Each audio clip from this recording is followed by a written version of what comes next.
जैसा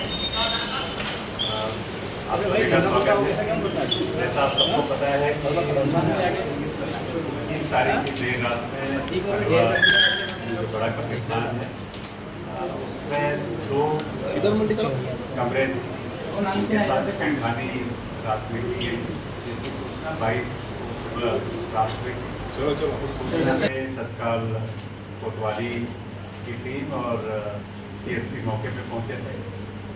वहाँ पे 2 कमरे थी जिसके साथ किसी व्यक्ति द्वारा छेड़खानी करके उसको खोला गया था।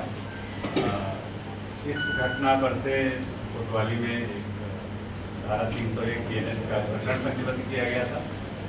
साथ ही वहाँ के जो हमारे पास टेक्निकल एविडेंस थे CCTV फुटेज के, और उसके आधार पर टीमों ने बड़ा अच्छा काम किया। और पिछले 2 दिन में लगातार टीमें न केवल खंडवा शहर बल्कि आसपास के भी क्षेत्रों में अपने जनता के बीच में लोगों से जानकारियां प्राप्त करते हुए अल्टीमेटली कल एक सूचना प्राप्त हुई कि ये मुदवाड़ा का एक व्यक्ति है जो उस व्यक्ति की पहचान हुई। उसकी जब तलाश पुलिस ने करी तो कल हरसूद के पास उस व्यक्ति को पुलिस ने पकड़ा है। पकड़ने के बाद जब पूछताछ की तो उसका नाम अयूब पिता इस्माइल था, जो ग्राम मुदवाड़ा थाना जावर का रहने वाला है।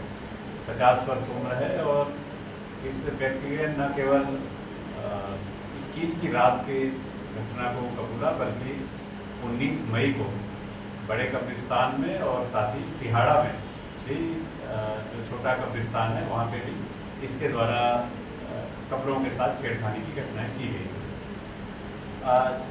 ये भी इसमें बताना उचित होगा कि जो आरोपी है ये थाना जावर का निगरानी बदमाश है।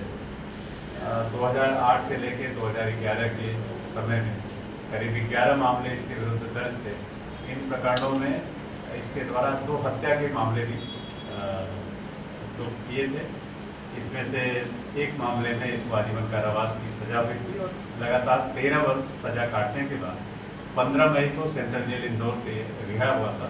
और रिहा होने के बाद 19 मई को इसने बड़े कब्रिस्तान और सिहाड़ा में घटना की। बाद में अभी 21 की रात में फिर से इसने दोबारा ये घटना की। उसके बारे में हम लोग जानकारी ले रहे हैं। जो प्रथम दृष्टया पूछताछ में पता चला है कि जेल में उसको कोई एक तंत्र करने वाला कोई अपराधी मिला था, जिसके द्वारा बताया गया था कि तुम अगर किसी इस तरह से कब्र में से कोई महिला हो, उसके अगर बाल को सामने रख के और कोई पूजा करते हो, तंत्र करते हो, तो तुम्हारे पावर बढ़ जाएगा। इस तरह का उसको किसी ने बताया था। और उसी के बाद से ये 3 घटनाएं जो उसके द्वारा की गई, उसी तंत्र की तांत्रिक क्रिया के लिए इस तरह की घटनाएं कार्य। आरोपी बहुत ही दुर्दांत है, क्योंकि पहले भी 2 हत्याएं कर चुका है और लगातार ये धार्मिक भावना को देखते हुए बड़ा संवेदनशील एक मसला था। इस मामले में आरोपी के विरुद्ध हम लोग रासुका की कार्रवाई कर रहे हैं। सर 2 हत्याएं किसकी की थी सर इसमें? अभी जो जानकारी प्राप्त हुई अपनी ही 2 पत्नियों की इसके द्वारा पूर्व में हत्या की गई थी, जिसमें एक प्रकरण में इसको आजीवन कारावास की सजा। सर ये चर्चा चल रही कि अपनी पत्नी को इसलिए मार देता था कि वह अप्राकृतिक संबंध नहीं बनाने देते थे। इस तरह की बात भी चल रही है, चर्चा चल रही है। सर क्या इसमें सच्चाई? देखिए, हम लोग अभी इस जो घटना हुई है इस घटना के बारे में उससे जानकारी ले रहे हैं। उसके बाद ही पुराना क्या अपराध था, क्योंकि वो 15 साल से पुराना अपराध है, तो उस बारे में फिर और पूछताछ के बाद हम लोग स्पष्ट बता पाएंगे। तो उनके क्रिया के जरिए से ये क्या रुपया पैसा क्या चाह रहा था? जैसा आपको बताया मैंने, अपनी पावर बढ़ाना चाहता था।